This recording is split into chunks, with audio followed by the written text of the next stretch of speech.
They sent their deadliest armada to Earth. Humanity sent a ship with no name. Far beyond the edge of human maps, in a region of space no telescope on Earth had ever properly charted, the Skarn Ascendancy ruled over 4,000 worlds. They had never lost a war. They had never even needed to fight a real one in the last 300 years, because every species they met eventually understood the same simple truth. Resistance only made the ending worse. The Skarn were not cruel for the sake of cruelty. They were efficient. When they arrived at a new system, they offered terms. Surrender your weapons, accept a Skarn administrator, pay tribute in minerals or labor, and life would go on almost as before. Refuse, and the Ascendancy would remove the problem, planet by planet, until there was nothing left to refuse with. This was the plan when Fleet Marshal Threx Varanu received the report about a small, wet blue world at the edge of a spiral arm nobody important lived in. The world was called Earth by its inhabitants. The report was short, because there was not much to say. A single Skarn scout ship, the Ash Needle, had entered the system to survey it for future annexation. It had sent one transmission back to the nearest relay station. The transmission was 11 seconds long. It was mostly screaming, and then it was nothing at all. Threx Varanu did not scream. Skarn did not have the vocal apparatus for it. Not really. But if he had, he might have. Instead, he sat very still in his command chair, aboard the war carrier 9th Devouring, and watched the recording 12 times, trying to understand what he was looking at. The Ash Needle's sensor logs showed nothing.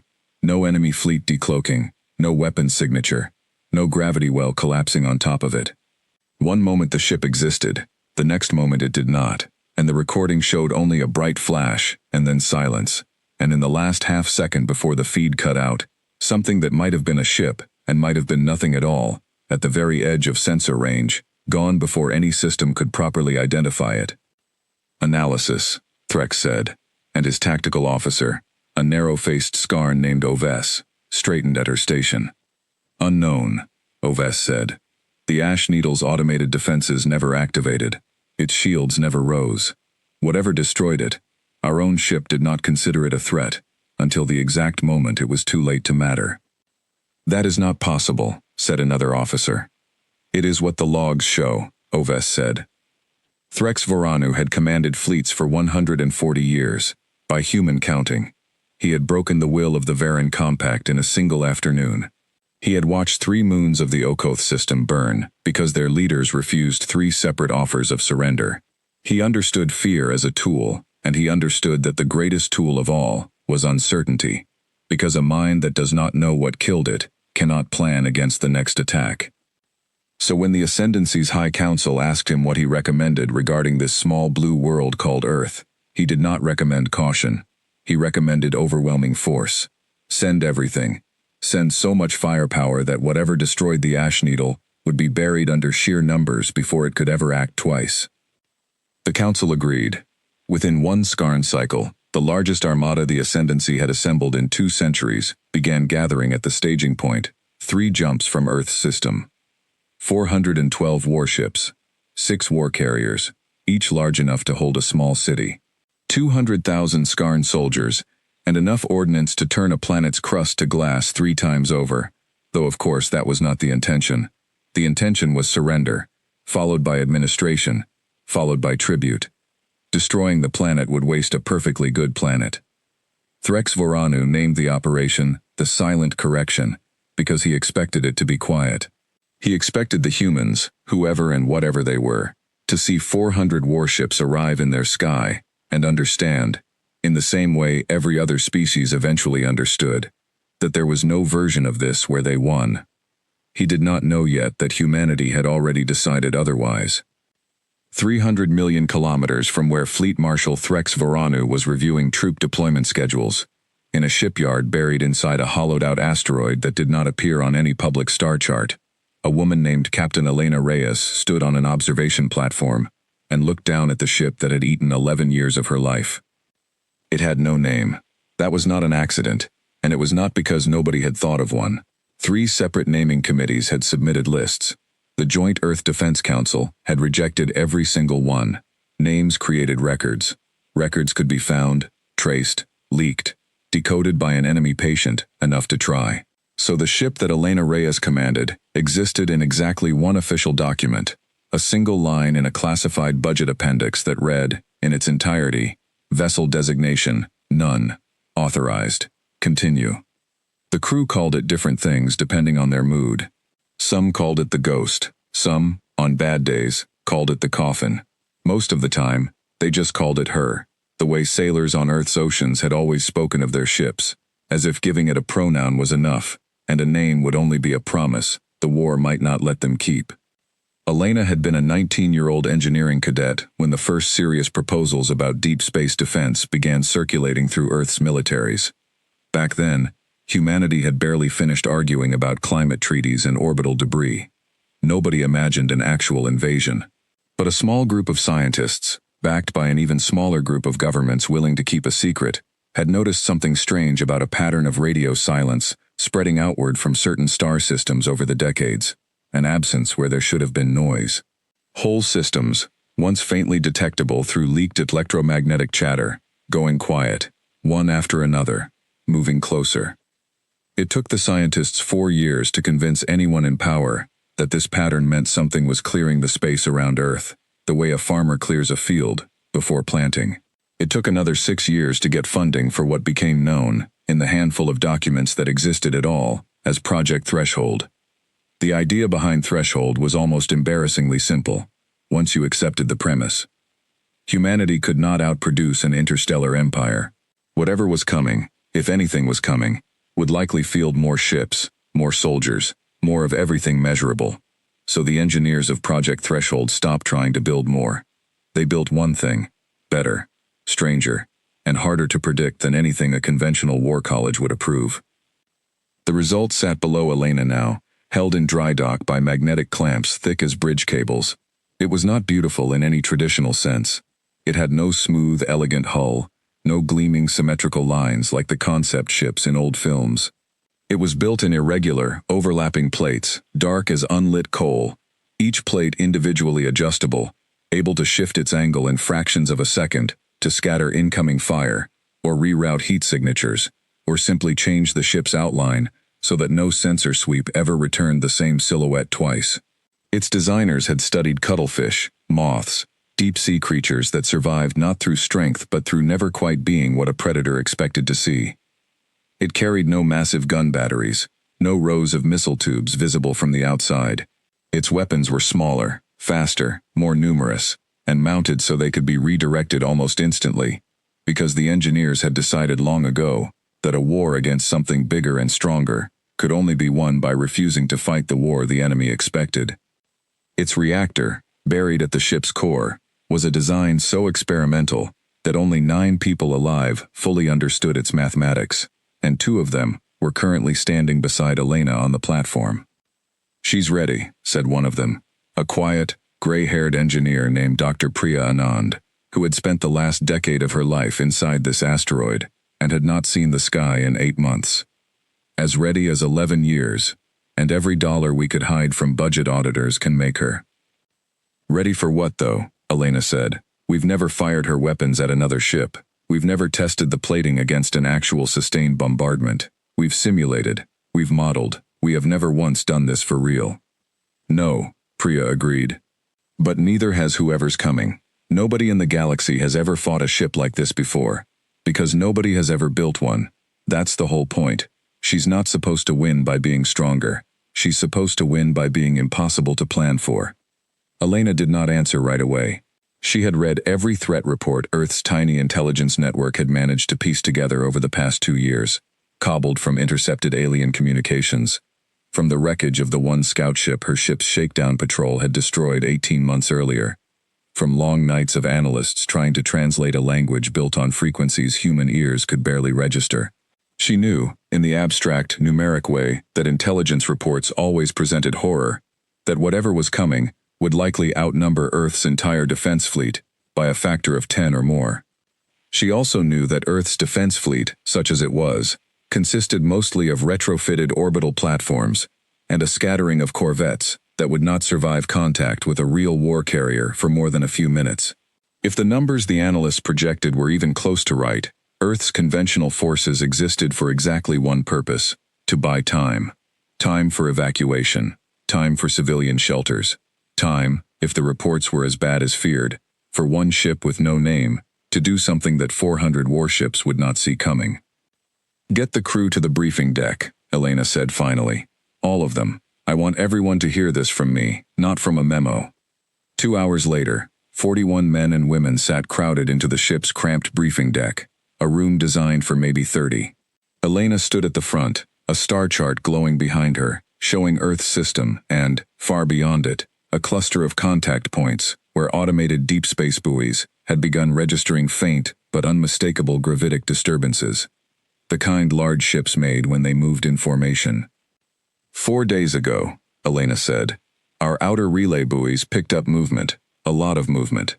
Analysts put the number conservatively at 300 vessels, and that number's climbing every time we get a new data burst. They are not hiding. They are not being subtle. Whoever is coming wants us to see them coming. Nobody spoke. A young weapons officer named Marcus Webb, 26 years old and the youngest person on the crew, sat very still with his hands folded on the table in front of him. Earth Defense Council has ordered a full evacuation protocol for coastal cities and major population centers, effective as of this morning, Elena went on. That's not public yet. It will be within the week, once they've worked out how to announce it without causing the exact panic we're trying to avoid. Every conventional ship we have, every orbital platform, every corvette and cruiser Earth's put together over the last 2 decades, is moving to defensive positions around the planet. And us, said Marcus. Us, Elena said, are not part of that formation. That got a reaction, a ripple of confusion around the table. We are not flying defense at Earth, Elena continued. Command's orders are clear, and I agree with them, though I won't pretend I like what they mean. This ship exists because 11 years ago, some very smart, very frightened people decided that Earth's best chance wasn't more firepower in the same place as everyone else.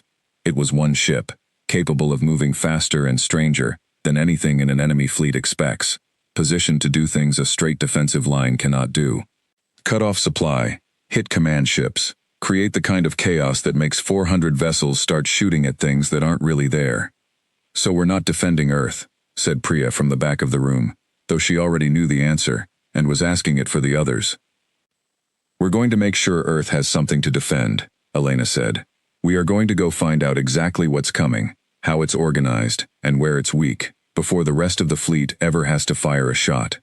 And if we're very good, and very lucky, we're going to make sure that by the time this armada reaches our system, it isn't the perfectly organized, unstoppable force it thinks it is. Silence again, but a different kind. Not confusion now, something closer to resolve. I won't lie to any of you, Elena said, quieter now. This ship has never done what we built her to do. We are, in every practical sense, the first and only test of 11 years of theory. If this doesn't work, there is no second version of this ship waiting in a hangar somewhere. There is just us.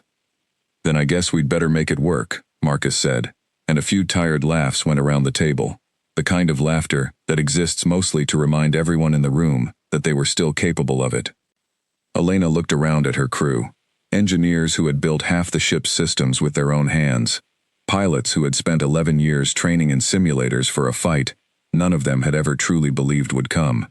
A doctor who had never treated a combat wound in her life and hoped, quietly, that this deployment would not be the time she started.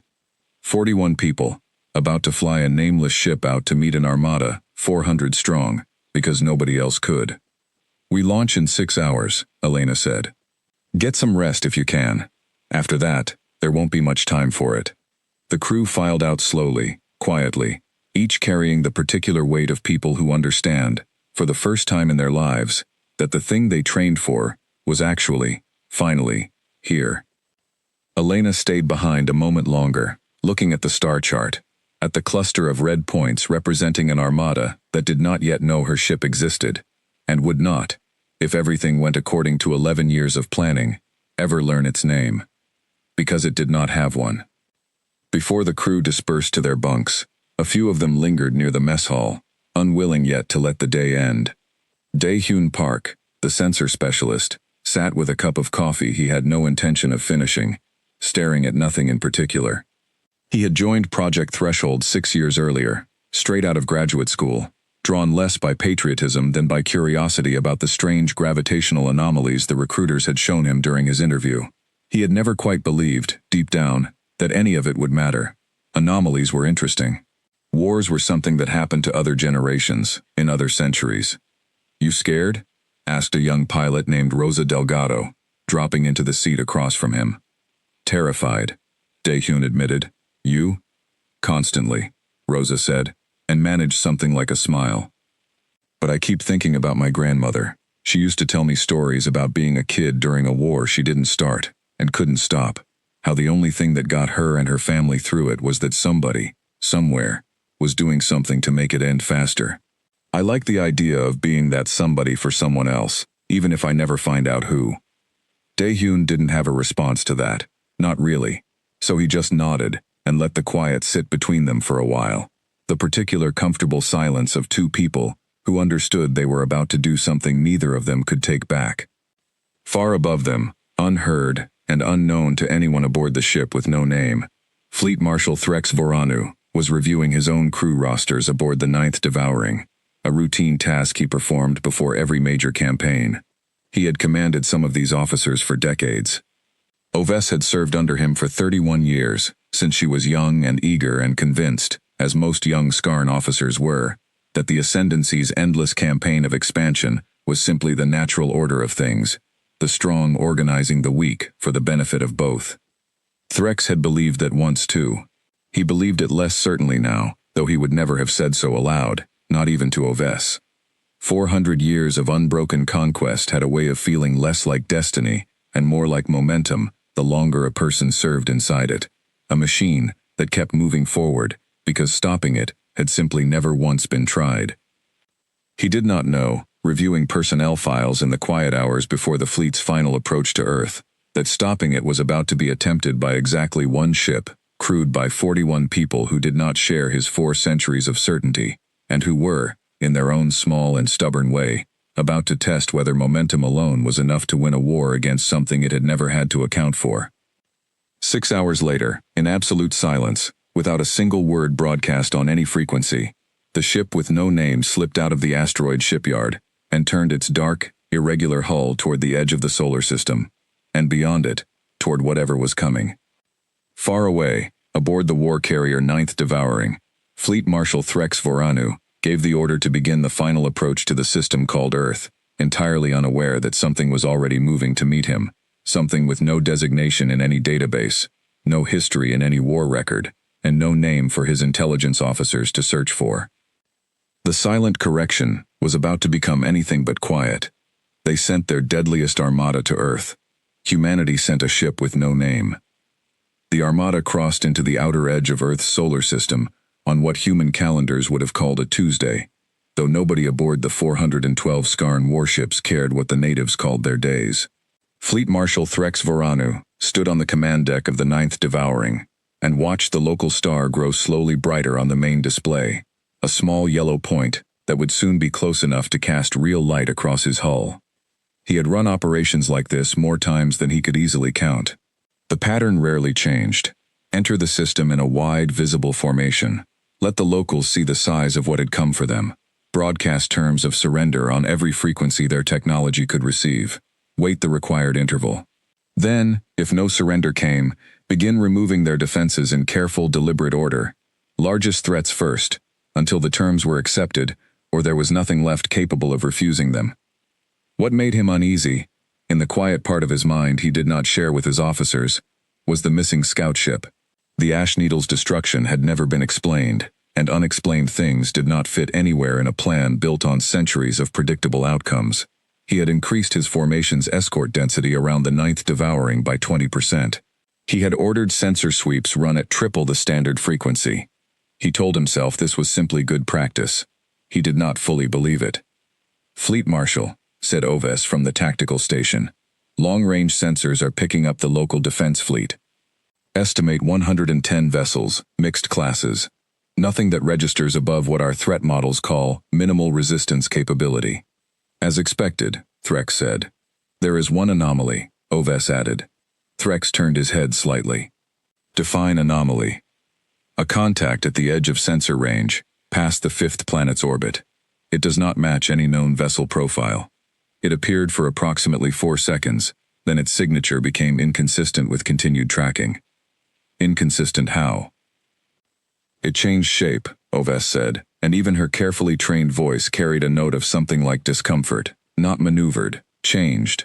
The hull geometry our sensors recorded at the start of the contact does not match the hull geometry recorded at the end of it. Threx was quiet for a long moment. Around him, the bridge continued its work, officers calling out formation checks, jump calculations, the 1,000 small tasks required to bring an armada safely into a hostile system. None of them had heard Oves's report. He preferred it that way, for now. Track it, he said. Do not engage unless it engages first. I want a full analysis the moment we have better data. Understood. He did not say what he was thinking, which was that the Ash Needle's last recording had shown almost exactly this. A shape at the edge of detection that should not have been possible to lose track of, and then was lost anyway. 200 kilometers away, drifting silent, with every non-essential system powered down to the barest trickle needed to keep the crew breathing. The ship with no name watched the armada arrive. Elena Reyes sat in the command chair, watching the same tactical display Threx Varanu was watching on the other side, though her display showed considerably more detail, because her ship had spent the last 6 hours doing nothing but gathering information, while pretending, as hard as physics allowed, not to exist. 412 confirmed hulls, said her tactical officer, a broad-shouldered man named Kido Ose who had spent 15 years in Earth's conventional navy, before Project Threshold recruited him. 6 of them are big, I mean really big, command carriers, judging by the sensor return and the escort density around them. Which one's the flagship? Elena asked. Working on it, Kido said. But if I had to bet, it's the one in the center of the formation. The one every other ship seems to be arranging itself around. They're broadcasting on an open channel too. Repeating message, all frequencies. Play it, translated, if the linguistics team's model is any good yet. The bridge speakers crackled, and a flat, synthetic voice filled the small room, the AI's best attempt at rendering an alien language into English, missing tone and nuance, but carrying the meaning clearly enough. World designated Earth, this is Fleet Marshal Threx Voranu, of the Skarn Ascendancy. You are ordered to lower all defensive systems and prepare to receive administrative terms. Compliance will result in continued habitation under standard tribute agreements. Non-compliance will result in the methodical removal of your capacity to resist. You have 1 planetary rotation to respond. The message looped again immediately, and Elena let it play twice more before muting it. Methodical removal, Priya said quietly from her station, arms crossed. That's a nice way of saying they're going to take their time about it. They think they have time, Elena said. They think they've already won, and they're just working out the paperwork. That's good. That means they're not looking for us. They lost the Ash Needle, Kido said. You think they're not thinking about that at all? I think they're thinking about it exactly as much as it fits into a plan that has never once failed, Elena said. 1 lost scout ship, no explanation, no repeat contact, for 18 months. If I were them, I'd file that away as an anomaly, increase caution slightly, and keep moving forward, because that's what 4 centuries of undefeated warfare teaches you to do. Confidence like that doesn't break from 1 data point. It breaks from patterns. So we give them a pattern, Priya said. We give them a pattern, Elena agreed. Kido, I want a full picture of their formation before we do anything else. Escort assignments, patrol patterns, communication relays between ships. I want to know how this fleet talks to itself before we ever think about interrupting that conversation. For the next several hours, the ship with no name did almost nothing visible. It drifted, sensors passive, gathering the kind of detailed tactical picture that no amount of brute force could substitute for. Kido mapped which escort ships patrolled which sectors of the formation, and how often. Priya's team monitored the Armada's communication chatter, feeding every fragment into the linguistics AI, building, piece by piece, an actual working model of the Skarn command language. A young sensor specialist named Dae-Hyun Park cross-referenced hull signatures against the fragments of intelligence gathered from the destroyed scout ship, slowly identifying which vessels carried heavier armor, which carried more firepower, which were likely troop transports rather than warships. By the time Earth's one planetary rotation deadline arrived, Elena's crew knew more about the Skarn Armada's actual composition and behavior than the Armada's own junior officers likely did. The deadline came and went. No response was sent from Earth, because none of Earth's governments had any intention of surrendering, and because every hour of silence was another hour for evacuation efforts to move more civilians away from likely target zones. Threx Voranu, exactly as Elena had predicted, did not react with anger or haste. He reacted with the calm, procedural patience of someone who had done this many times before and expected the same outcome he always got. "Begin Phase 1, he ordered, and across the Armada, ships began to move. The Skarn's opening strategy was not subtle, because it did not need to be. 60 warships broke formation and advanced toward Earth's small defense fleet, arranged around the planet's orbital shell. It was not meant to be a full engagement. It was meant to be a demonstration, a controlled application of overwhelming force against a fraction of the local defenses, calculated to convince the remaining humans that further resistance was pointless.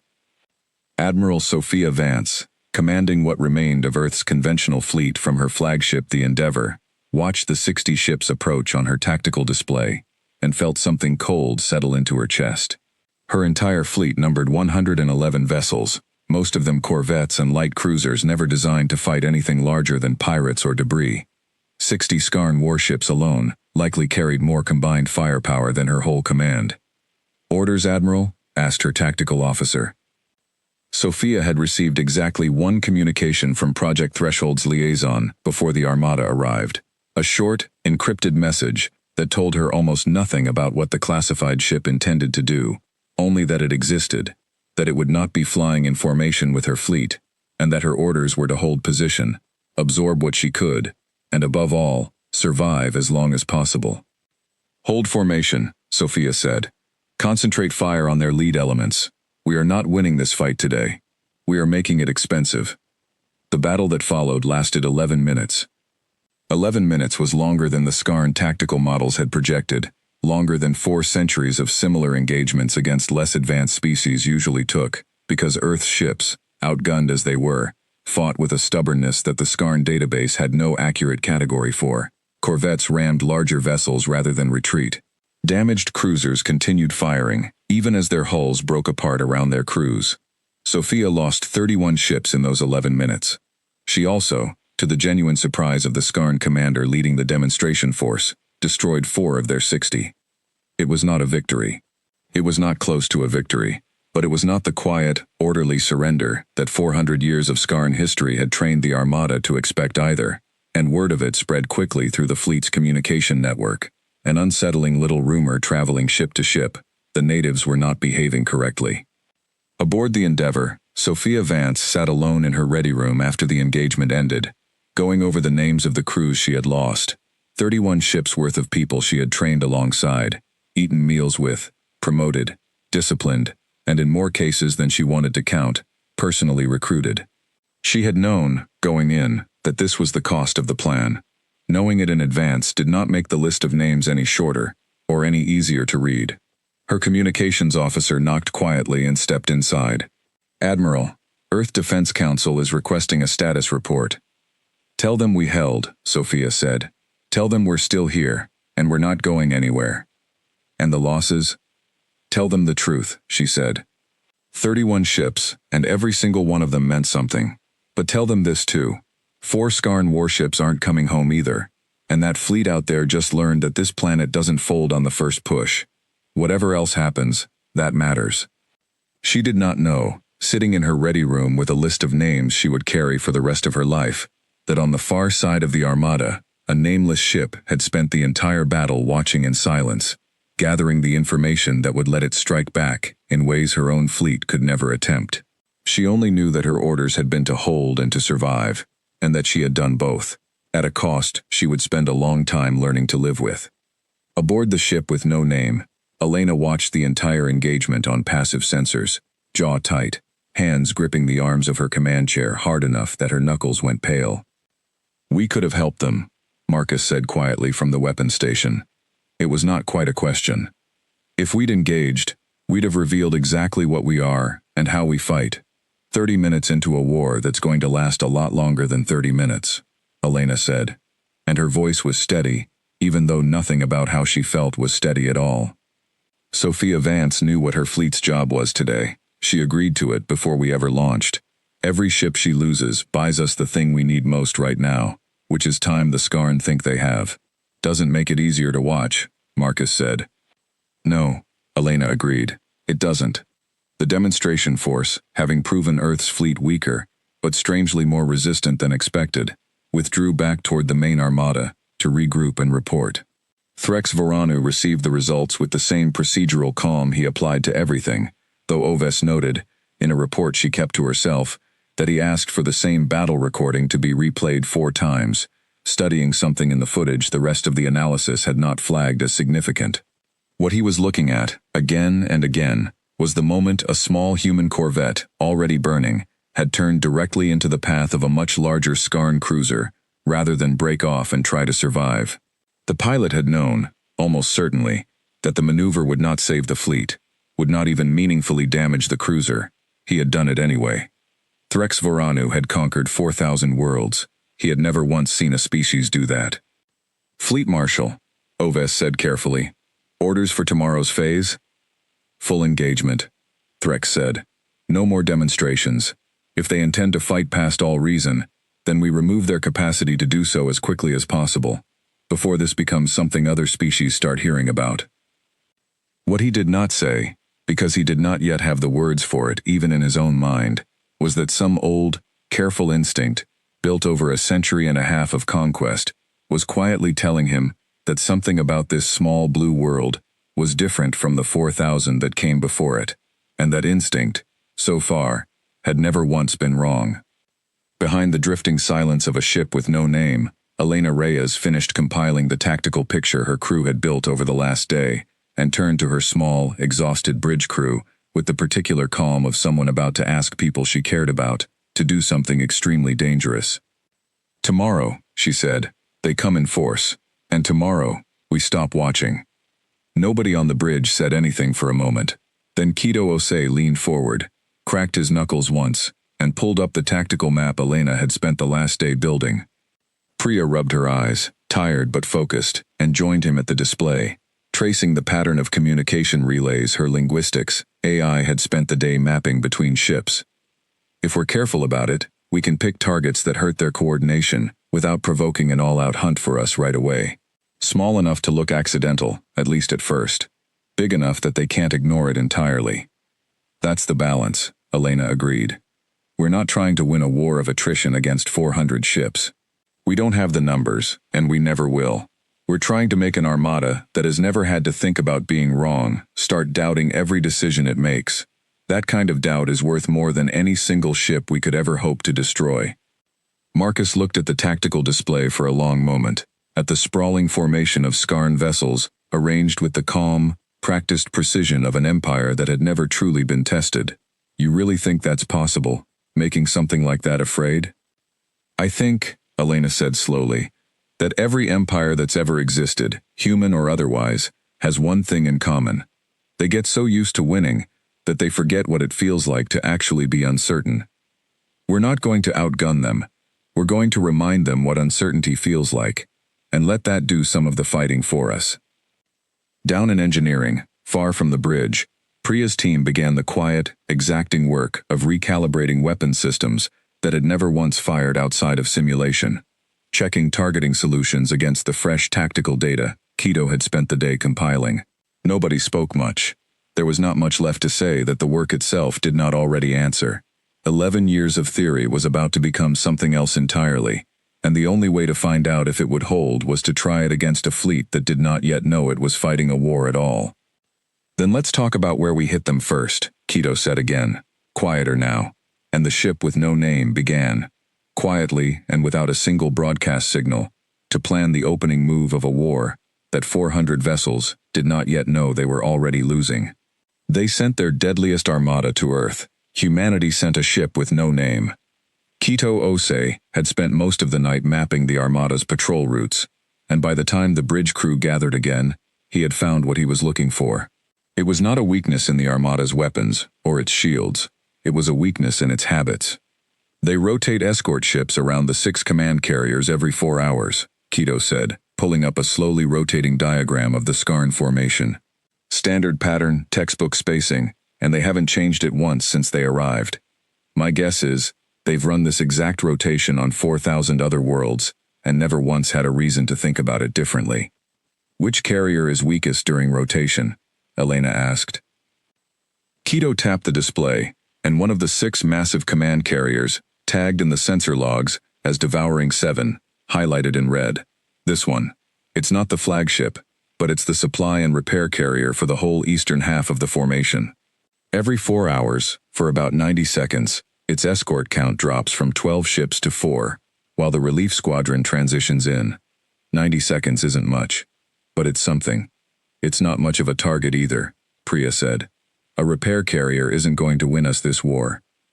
No, Elena said slowly, but it's not the carrier we care about. It's what happens after. If we hit it, and pull back clean, without them ever confirming what hit them or how. What do you think Fleet Marshal Varanu does next? Marcus answered first. He gets cautious, increases escort density everywhere, which slows down everything else they try to do. Or he panics, and overreacts, which is worse for him, because now he's spreading his own attention thin, trying to guard against a threat he can't identify. Exactly, Elena said. We are not trying to win a battle today. We are trying to make an armada that has never once been surprised start being afraid of being surprised. That fear spreads faster than any weapon we have. The plan, once Elena laid it out fully, was almost uncomfortably simple. The ship with no name would use its full sensor picture of the rotation schedule to slip into the gap between escort squadrons, strike the repair carrier's engine cluster with a fast, concentrated burst from its smaller weapon arrays, and vanish again before the relief squadron finished its transition. No prolonged engagement, no attempt to destroy the carrier outright, just enough damage to force it into repairs, and enough mystery to make every Skarn officer in the fleet wonder what else might be hiding among them. There's real risk here, Priya said, because someone needed to say it out loud. 90 seconds isn't a lot of margin if their tracking is even slightly better than we think it is. There's real risk everywhere in this war, Elena said. I'd rather take a calculated risk on our terms than wait for them to force one on us. Nobody argued further. They had trained 11 years for exactly this decision, even if none of them had truly believed, until very recently, that the decision would ever actually need making. Marcus spent the next several hours running targeting simulations over and over, adjusting for every variable Priya's team could think of: thermal drift, plating angle, the split-second timing of the escort rotation. He had joined Project Threshold at 22, barely out of flight school, recruited quietly after a training instructor noticed his uncanny ability to track multiple moving targets at once in simulator exercises. He had spent 4 years training for a war he privately doubted would ever come. And now, with less than a day before the ship's first real strike, he found himself running the same calculations again and again, not because the math needed checking a 4th time, but because the ritual of checking it kept his hands steady. Elena found him there in the weapons bay, a little before the ship was due to move into position. You don't have to prove anything to me, she said, watching him run yet another pass of the same simulation. I know, Marcus said. I think I'm proving it to myself. Fair enough, Elena said, and sat down across from him for a moment, letting the quiet stretch between them. First time doing anything real is always the hardest. After that, it's still hard, but it's a different kind of hard. You stop wondering if you can do it, and you start just doing it. Is that how it worked for you? Elena thought about the 11 years behind her, the countless simulations, the arguments with budget committees, who thought Project Threshold was an expensive fantasy, the slow, careful process of turning a wild idea into a working ship. Something like that, she said. Get some rest if you can. Tomorrow we find out if all of this was worth it. The ship with no name moved through the dark spaces between the Skarn formation, like something that did not entirely believe in straight lines. Its plating shifted constantly, in small increments too subtle for the eye, but calculated precisely enough to scatter the specific sensor frequencies Priya's team had identified from the Skarn's own scanning patterns, learned patiently over the last day of passive observation. Elena watched the countdown on her display. 60 seconds until the escort rotation gap. The ship drifted closer to Devouring 7, engines running at a fraction of their capacity. Heat signature bled off through the same experimental radiator system that had eaten 4 of Project Threshold's 11 years in development. 40 seconds, Keto said quietly. Weapons ready, Marcus confirmed. Targeting the aft engine cluster should be enough to force a full repair cycle without triggering catastrophic failure. We don't need to kill 4,000 crew members today. We need them scared, not screaming for revenge. Understood, Elena said. 20 seconds. Keto, confirm the gap is opening on schedule. Confirmed. Escort squadron beginning transition now. The ship with no name slid forward into the gap, close enough now that Devouring 7's massive hull filled most of the forward viewport, an impossible wall of dark alloy stretching kilometers in every direction, its running lights glowing faintly along seams the human engineers had spent months studying from a distance. 5 seconds, Marcus said. 4, 3, 2, fire. The ship's weapons arrays, dozens of small, fast projectors that had never once been fired at another vessel in anything but simulation, opened up in a tight, coordinated burst, aimed at the exact coordinates Priya's team had calculated for the carrier's aft engine cluster. The strike lasted less than 4 seconds. It did not look, from any distance, like much of anything, a brief flicker of light against a hull the size of a small city. But 4 seconds was enough. The engine cluster's containment field flared bright, then failed, venting a long tail of superheated gas into space, as automated safety systems on the Skarn carrier scrambled to isolate the damage before it spread further into the ship's core systems. Direct hit, Marcus said. Something like disbelief in his voice, even though he had helped design the targeting solution himself. Their engine output just dropped by 60%. They are not going anywhere fast for a while. Withdraw, Elena said immediately. Full stealth profile, now. The ship with no name pulled back through the closing gap in the escort formation with seconds to spare. Plating shifting again. Heat bled away. Engines dropping to the barest trickle needed to maintain position. By the time the relief squadron fully transitioned into place, sensors sweeping urgently across the space where an attack had somehow just occurred, there was nothing there to find. No engine trail. No weapon signature lingering in the dark. Just a wounded carrier venting gas into the void, and 40 ships around it suddenly, uncomfortably aware that something had gotten close enough to hurt one of their own, without a single sensor catching so much as a shadow. Aboard the 9th Devouring, Fleet Marshal Threx Voranu received the report with an expression his officers had learned, over a century and a half of service, almost never to see on him.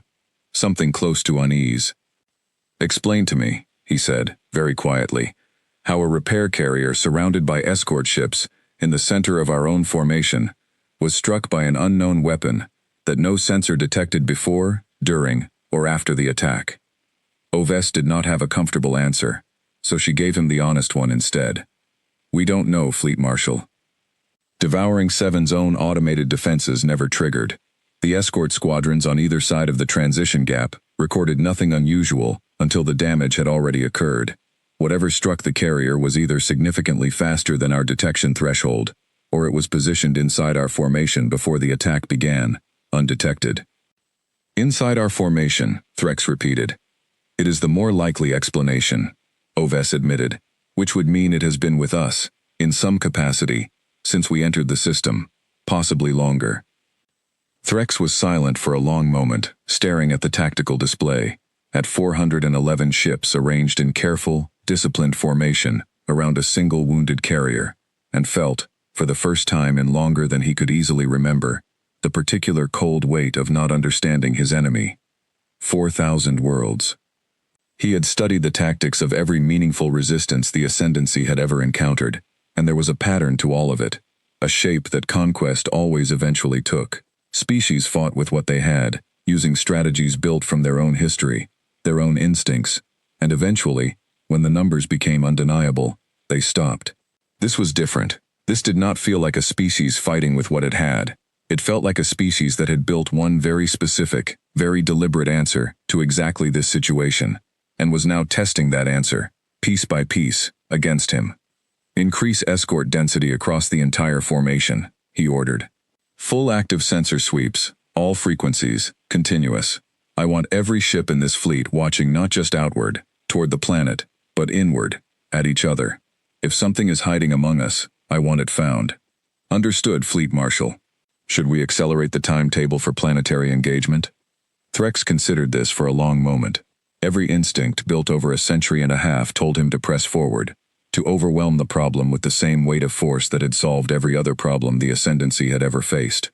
But another instinct, older and quieter, the one that had kept him alive through battles that had killed less careful commanders, told him that rushing forward against an enemy he did not understand was exactly the mistake that unmade otherwise perfect campaigns. No, he said finally, we proceed exactly as planned. But increase caution at every stage. Whatever this is, it does not appear capable of stopping 400 warships. It appears capable of making us afraid, which is a different kind of weapon entirely, and I do not intend to let it work. He did not fully believe his own last sentence, and some part of him suspected Oves did not believe it either.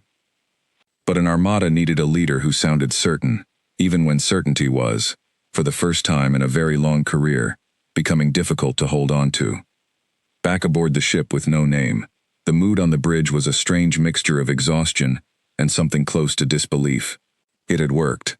Not perfectly, not without risk, but it had worked, and nobody had been more surprised by that than the people who had spent 11 years building toward exactly this outcome. Their whole formation's rotating now, Keto said, watching the sensor data update in real time. Escort density's up across the board. They're running active sweeps constantly. That's going to burn through their sensor crews fast if they keep it up. Good, Elena said. Tired crews make mistakes.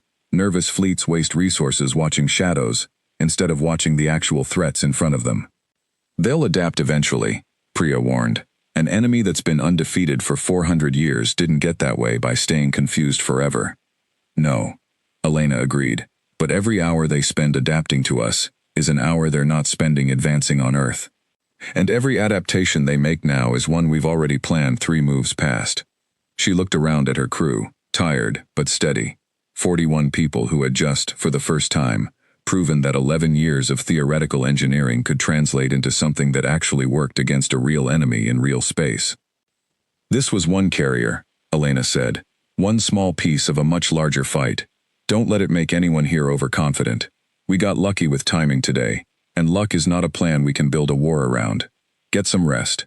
Recalibrate everything that fired today. Because tomorrow, they're going to be looking a lot harder for us, and we need to already be somewhere they're not looking. The crew dispersed slowly to their stations and quarters, the particular quiet exhaustion of people who had just survived the first real test of everything they had trained for settling over the ship. Elena stayed on the bridge a while longer, watching the tactical display, watching 411 Skarn warships rearrange themselves around a single wounded carrier, escort patterns tightening, sensor sweeps intensifying, an entire armada slowly, uncomfortably, beginning to understand that it was no longer the only thing in this fight capable of choosing when and where the next battle would happen. Somewhere out beyond the edge of the formation, Earth turned quietly on its axis, still hers to defend, still hers to lose. And for the first time since the Armada had arrived, Elena allowed herself to believe, just slightly, that it might actually still be possible to keep it.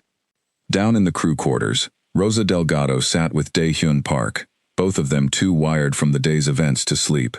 Rosa had flown back up on the strike, ready to take manual control of the ship's maneuvering thrusters, if any automated system failed during the 90-second window. It hadn't been needed, but she had spent the entire engagement with her hands hovering over the controls anyway, muscles tight, ready. We actually did it, she said, still sounding a little like she didn't believe it. We hurt 1 carrier, Dae-Hyun said, out of 6. Against 400 ships total. I know the math, Rosa said. I'm not saying we won the war. I'm saying 11 years of people telling us this ship might not even work, and today it worked exactly like it was supposed to. That's not nothing. Dae-Hyun allowed himself a small, tired smile. No, he admitted. It's not nothing. Outside the ship's hull, in the vast dark between the Earth and the edge of its solar system, 411 Skarn warships continued their slow, careful adjustments, a fleet built on centuries of certainty, now forced, for the first time, to plan around an enemy it could not properly see.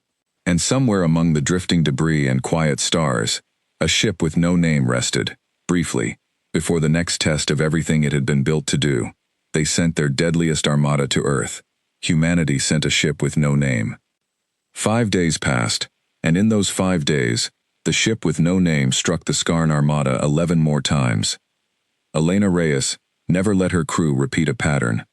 A supply relay disabled here, its communication array melted by a burst of concentrated fire, before the ship slipped away into the dark. A squadron of troop transports forced to abort a landing approach toward Earth's southern hemisphere, when their navigation systems were quietly corrupted by a virus Priya's team had built specifically for Skarn computer architecture, reverse-engineered painstakingly from data recovered off the wreck of the Ash Needle over a year earlier. A cluster of escort fighters lured into a debris field near the asteroid belt and picked off one by a ship that never showed the same hull profile twice. None of it was decisive. None of it was meant to be. 400 warships could absorb a great deal of small, scattered damage and remain, on paper, an overwhelming force.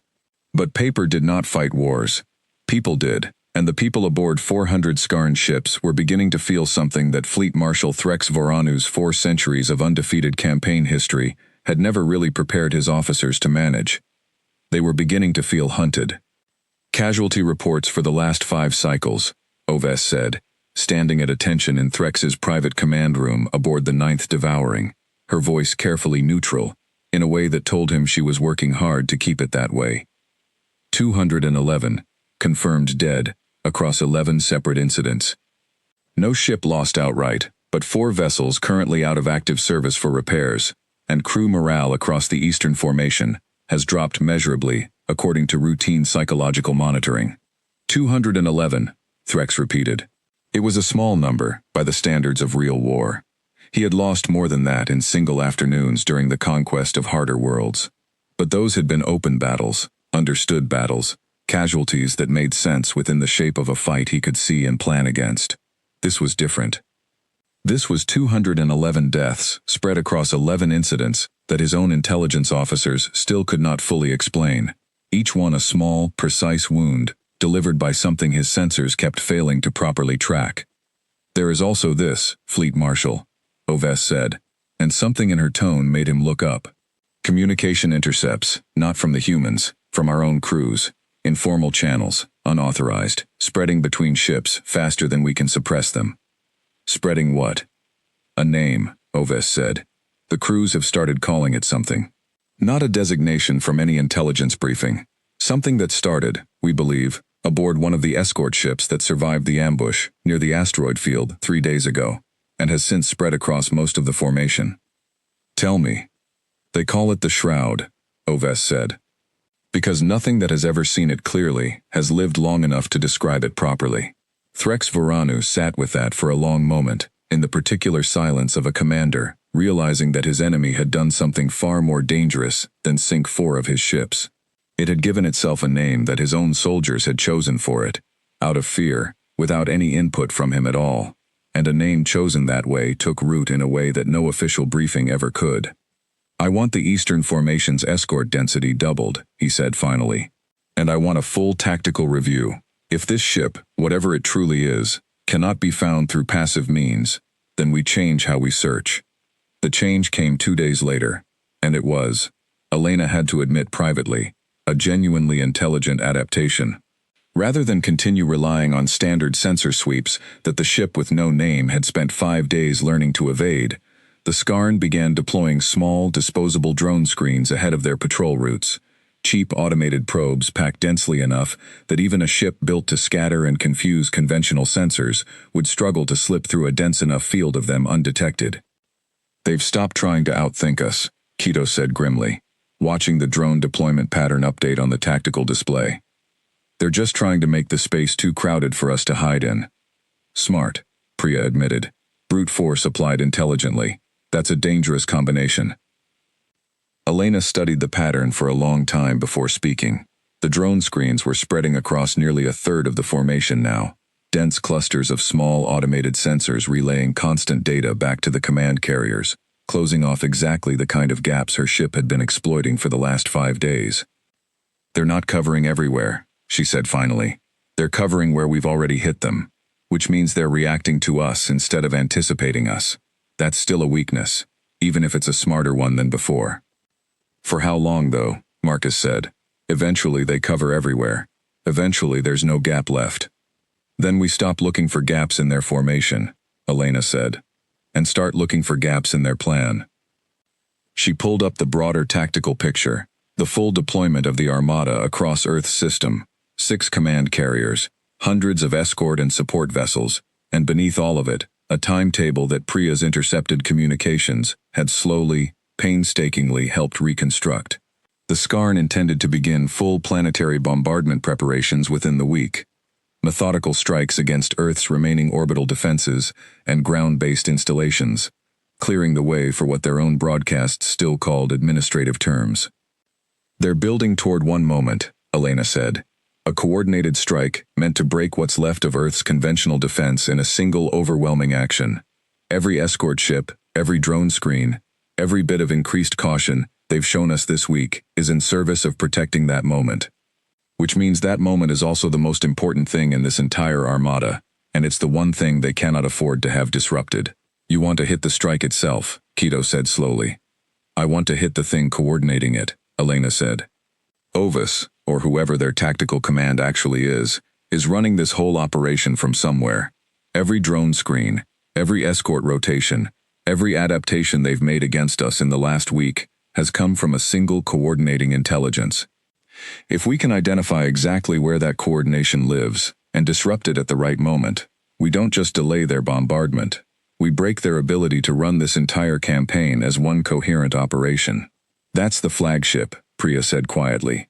You're talking about the 9th Devouring. I'm talking about the 9th Devouring, Elena confirmed. The bridge went very quiet. That ship has more escort coverage than anything else in their formation, Keto said. We've been avoiding it specifically because it's the single hardest target in this entire system. I know, Elena said, which is exactly why they won't expect it.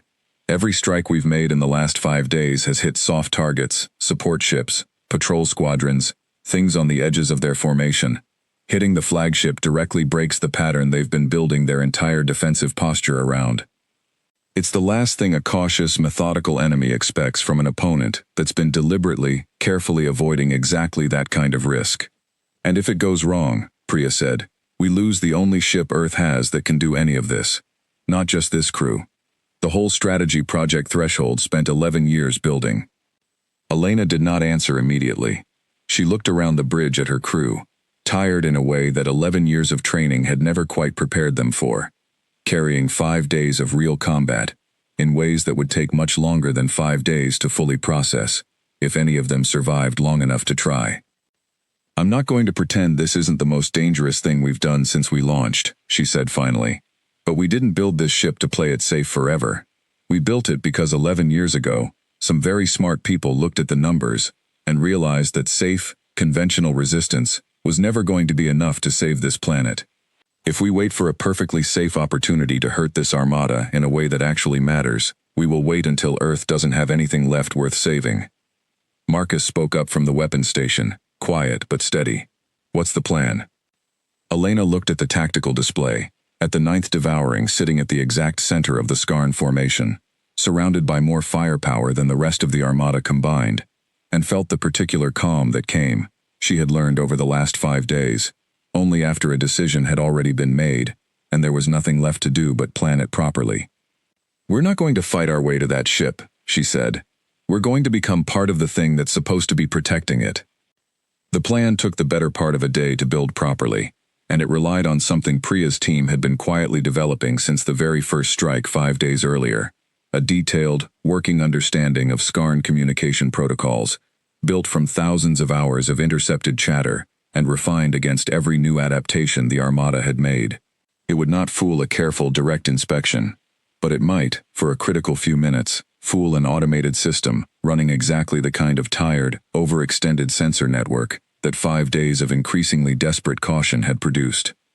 We spoof an escort transponder signal, Priya explained to the assembled bridge crew.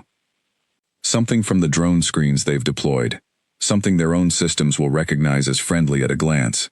We use it to slip through the outer escort ring around the flagship formation, The same way we slipped through their rotation gaps 5 days ago. Except this time, we're not hiding in a gap.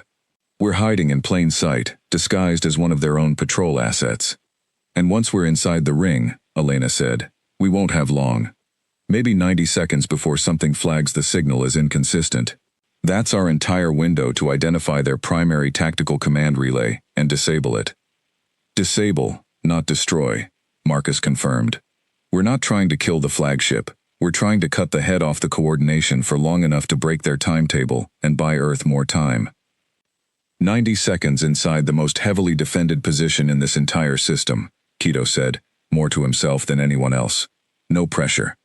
Elena managed something close to a tired smile. We've had worse odds than this in simulation training, back when none of it felt real yet. It feels real now, Priya said quietly. Yes, Elena agreed. It does. Later that evening, Elena found Priya alone in engineering, running one final check on the communication spoof they would need to slip past the flagship's outer escort ring. Priya had aged, in some quiet way, over the last 5 days. The particular kind of aging that came from watching numbers on a screen turn into real ships, real casualties, real consequences she had spent a decade imagining, only in the abstract. You built this ship believing we'd never actually have to use it, didn't you? Elena said, not quite a question. Priya didn't look up from her work right away. I built this ship hoping we'd never have to use it, she said finally. There's a difference. I always understood the numbers were bad enough that it might come to this. I just spent 11 years hoping I was wrong. You weren't wrong about the ship, Elena said. It's working, better than any of us really had a right to expect. It's working because 41 people are risking their lives every single day to make it work, Priya said. I designed hulls and reactors, Elena. I didn't design courage. That part was never mine to build. That part is you, and Marcus, and Keto, and everyone else on this ship who keeps getting back into position after we say tomorrow we do it again. Elena didn't have a ready answer for that, so she simply sat with Priya for a while in the quiet hum of the engineering deck. Two people who had given more than a decade of their lives to a single idea, now watching that idea play out in real time, with real stakes, against an enemy that was only beginning to understand what it was actually facing. The ship with no name spent the remaining hours before the operation, running silent diagnostics on every system that would matter. In those critical 90 seconds, weapons calibration, plating response times, the experimental communication spoof that Priya's team had built and rebuilt a dozen times in the last day alone. Elena walked the ship's narrow corridors during the final hour before launch, speaking quietly with crew members at their stations, not delivering speeches, just being present, the way a captain who had come to genuinely care about the 40 other people aboard her ship needed to be present, before asking them to do something this dangerous. At the appointed hour, the ship with no name adjusted its plating into a configuration Priya's team had modeled specifically to mimic the hull signature of a Skarn escort drone, powered its engines to the precise output profile the spoofed transponder signal would need to remain believable, and began, with the same quiet, careful nerve that had carried it through 11 prior engagements, its approach toward the most dangerous ship in the entire Skarn Armada. Aboard the 9th Devouring, Fleet Marshal Threx Voranu reviewed the day's tactical reports with the particular, careful attention of a commander who had spent 5 days slowly realizing that his enemy was not simply resisting him. It was studying him, learning him, adapting, faster than 4 centuries of undefeated conquest had ever required him to adapt in return. He reviewed, one more time, the intelligence summary his officers had compiled over the last 5 days, a growing folder of incidents that still refused to form a coherent picture. A ship that changed its shape, a ship that struck and vanished without ever triggering a single confirmed sensor lock. A ship his own soldiers had already named out of fear, faster and more completely than any official ascendancy briefing had ever managed to name an enemy in 400 years of campaigns. He thought, briefly, of the Ash Needle, and of the 11-second recording that had started all of this. A scout ship destroyed before it ever understood what killed it. He wondered, in the quiet of his command room, whether the same fate was now creeping toward his own flagship, and whether 4 centuries of undefeated conquest had left him prepared for an enemy that did not fight the way every other enemy in ascendancy history had fought. He did not yet know that the thing his crews had started calling the Shroud was, at that very moment, 90 seconds and closing from the heart of his own command. They sent their deadliest armada to Earth. Humanity sent a ship with no name. The outer escort ring around the ninth devouring consisted of 31 warships arranged in 3 overlapping layers, each layer running independent sensor sweeps, cross-checking transponder signals against a constantly updating registry of authorized patrol assets. It was, by any reasonable measure, the most heavily defended position in the entire Skarn Armada, built specifically over the last 5 days to make exactly the kind of infiltration Elena Reyes was now attempting effectively impossible. The ship with no name drifted through the first layer at a speed calculated to match routine drone patrol patterns exactly, its spoofed transponder signal blending into the constant low hum of legitimate escort traffic. Keto watched the sensor board with the particular stillness of someone whose entire job, for the next 90 seconds, was to notice the exact moment everything went wrong. "First layer clear," he said quietly. "No flags. We're reading as friendly." "Second layer approaching," Priya said, monitoring the communication systems for any sign the spoofed signal was drawing unwanted attention. "Their traffic control just pinged our transponder for a routine check, responding now." The bridge held its collective breath for the 2 seconds it took the ship's systems to generate an automated response, consistent with a legitimate Skarn drone, built from thousands of hours of intercepted protocol data.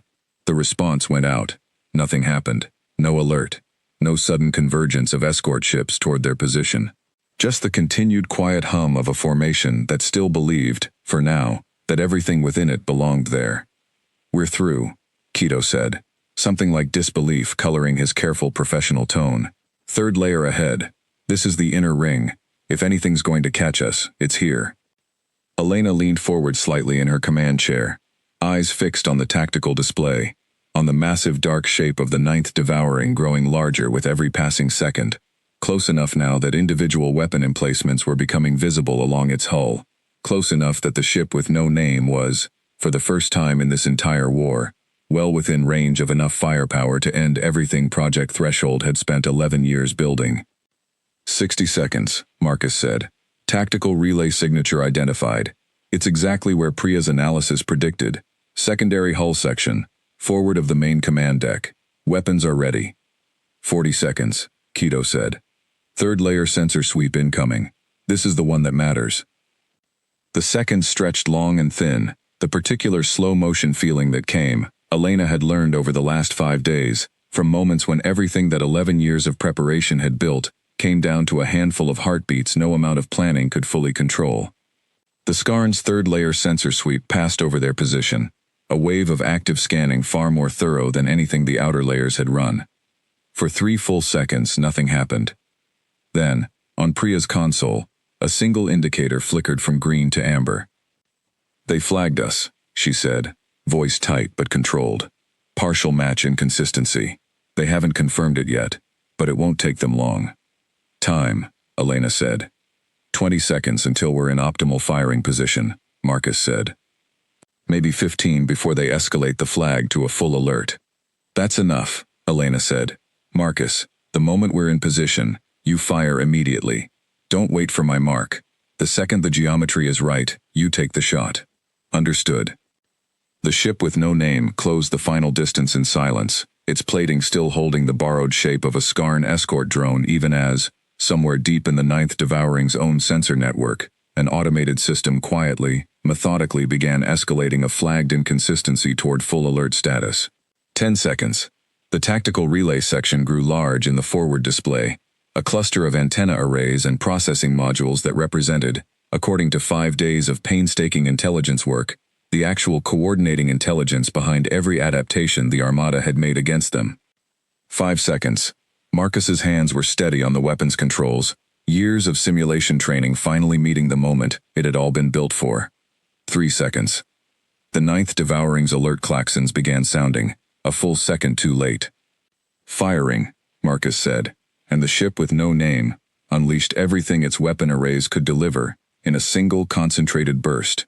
Every projector aimed with a precision built from 5 days of real combat data and 11 years of simulation, directly into the tactical relay section that had coordinated every drone screen, every escort rotation, every careful adaptive response the Skarn Armada had developed against a threat it still, even now, did not truly understand.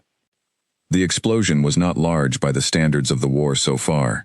It did not cripple the Ninth Devouring, did not come close to destroying the massive command carrier that had led 400 ships across the galaxy without ever losing a war. But it tore through the relay section completely, severing, in a single violent moment, the coordinating link between 6 command carriers and the hundreds of ships that had spent the last 5 days learning, adapting, closing gaps. Direct hit, Marcus confirmed, breathless. Tactical relay is gone. Their coordination network just went dark.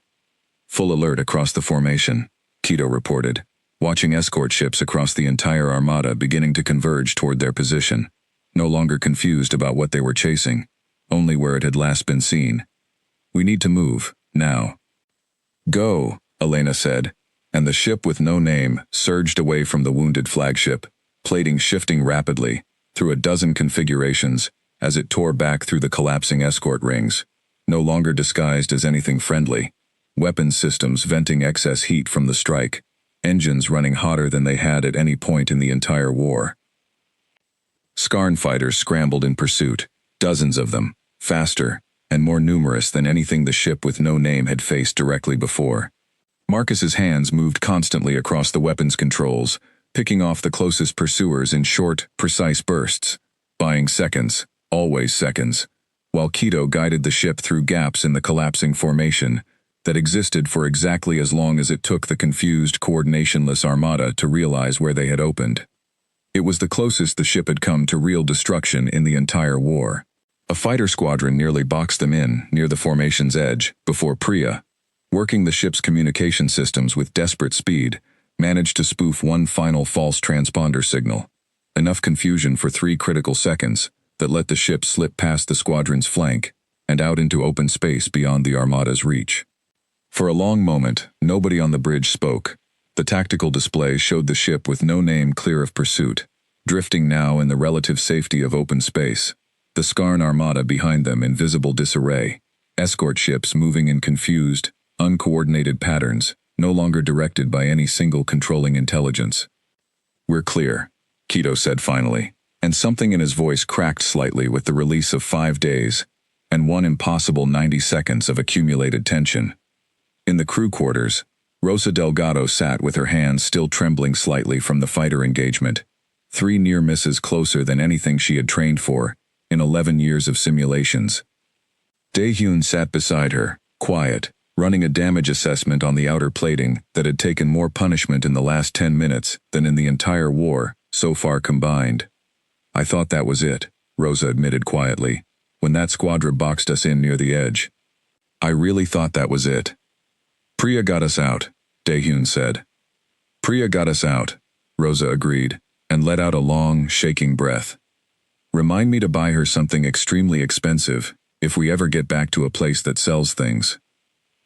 Down in engineering, Priya sat very still for a long moment after the ship reached open space, staring at the console that had, in 3 desperate seconds, generated the false signal that let them slip past a closing fighter squadron. Her hands were not steady either. She had built the spoofing system over months of careful theoretical work, had tested it 100 times in simulation, had never once had to trust it with all 41 lives aboard the ship in a single real moment. It had worked. She allowed herself, finally, to breathe.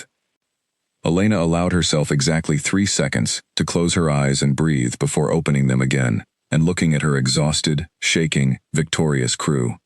"Report," she said quietly. "No hull breaches," Marcus said. "Weapons at 40% charge, but functional. We took some damage to the outer plating during the fighter engagement, nothing critical. Their tactical relay is confirmed destroyed," Priya added. "I'm reading significant confusion across their communication network. Escort assignments are contradicting each other. At least 2 collision alerts in the last 90 seconds between their own ships." Elena nodded slowly, watching the chaos unfold across the tactical display. An armada that had crossed the galaxy without ever losing a war. Suddenly, for the first time in 400 years, unable to coordinate itself against a single ship with no name. Aboard the Ninth Devouring, Fleet Marshal Threx Voranu stood in the wreckage of his own tactical command section, watching emergency crews work to restore even basic coordination between his scattered fleet, and felt something he had not felt in a century and a half of undefeated command.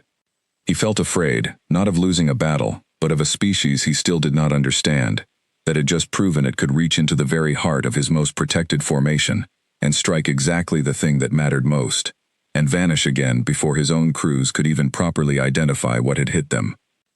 "Fleet Marshal," Oves said, approaching carefully through the damaged section, her voice unusually careful. "The High Council is requesting an immediate status report. They want to know if the timetable for planetary engagement still holds." Threx Voranu looked out through a viewport at the small blue world called Earth, still turning quietly in the distance, still defended by a fleet of 100 conventional ships that should have meant nothing against 400 warships, and by one ship with no name that had, in 5 days, done more damage to the Ascendancy's confidence than any enemy in 4 centuries of conquest. "Tell the Council," he said slowly, "that we require additional time to reassess our approach to this system. Fleet Marshal, the Council does not typically accept delays to—" "Tell them," Threx said, turning to face his tactical officer directly, "that Earth is not like the other 4,000 worlds we have conquered. Tell them that this world has built something we do not yet understand, and that proceeding without understanding it first is how undefeated empires stop being undefeated." Oves held his gaze for a long moment, then nodded slowly, and turned to relay the message. Behind her, Threx Voranu looked back out at the small blue world, at the ship somewhere out there in the dark that his own soldiers had already given a name he had never authorized and could not take back, and understood, with the particular cold clarity of a commander finally facing something genuinely new after 4 centuries of certainty, that the war for Earth had only just truly begun. Aboard the ship with no name, Elena Reyes stood on the same observation platform, in spirit if not in body, that she had stood on 11 years and 1 lifetime ago, watching her exhausted crew slowly begin the long work of repairing what the last 5 days had cost them. Marcus sat quietly at his station, running diagnostics on weapon systems that had, against every reasonable expectation, held together through everything asked of them. Priya worked steadily through a growing list of communication intercepts, watching an armada slowly, painfully, try to reassemble its own coordination from the wreckage of a single destroyed relay. Keto leaned back in his chair for the first time in 5 days, and allowed himself, finally, a long, tired breath. Elena knew this was not the end of the war. 408 Skarn warships still remained, and Fleet Marshal Threx Voranu, whatever fear he might now carry, would not simply abandon a campaign 4 centuries of undefeated history had built him to complete. There would be more battles, harder ones, and the ship with no name, remarkable as it had proven itself to be, was still one ship against an empire that had never once, in living memory, failed to eventually win. But something had changed today, something Elena could feel in the quiet confidence settling over her exhausted crew, something she suspected, watching the chaos still unfolding across the Skarn formation on her tactical display, had changed for the enemy as well. An empire that had never lost had just learned, in the space of 5 days and 1 desperate 90-second strike at the heart of its own flagship, that it could, in fact, be heard in ways it did not understand, by an enemy it could not properly see. "Get some rest," she said quietly to her crew, though she made no move yet to leave the bridge herself. "Tomorrow, we do it again." One by one, the crew filed out, exhaustion finally catching up with the adrenaline that had carried them through the last few hours. Marcus paused at the bridge doorway before leaving. "Captain," he said, "do you think they'll come at us harder now? Now that we've hit the flagship?" Elena considered the question honestly, the way she tried to answer every question her crew asked her, because they deserved that much after everything they had already given. "I think they'll come at us smarter," she said. "Fear makes some enemies reckless. It makes others careful. Fleet Marshal Voranu has led that armada for 400 years without losing. I don't think he got there by being reckless. I think tomorrow, and every day after, is going to test us more than today did, not less." "That's not exactly comforting," Marcus said, though there was a faint, tired smile behind it. "No," Elena agreed, "but it's true, and I promised myself a long time ago that I'd rather tell this crew the truth than something easier to hear. We didn't come out here because this would be simple. We came out here because it was the only chance this planet had, and today, we proved that chance is real. That has to be enough to build tomorrow on."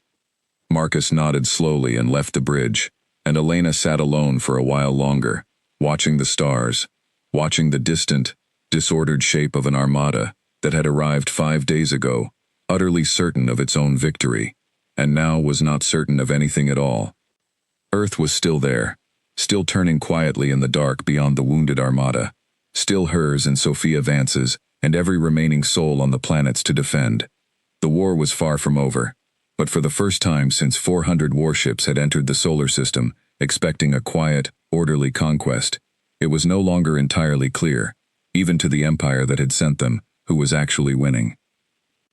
Elena looked out at the stars, at the small blue world she had spent 11 years preparing to defend, and allowed herself, just for a moment, something close to hope. And somewhere out in the dark, unseen, unnamed, and no longer quite so invisible as it once had been, the ship kept watch over the world it was built to save.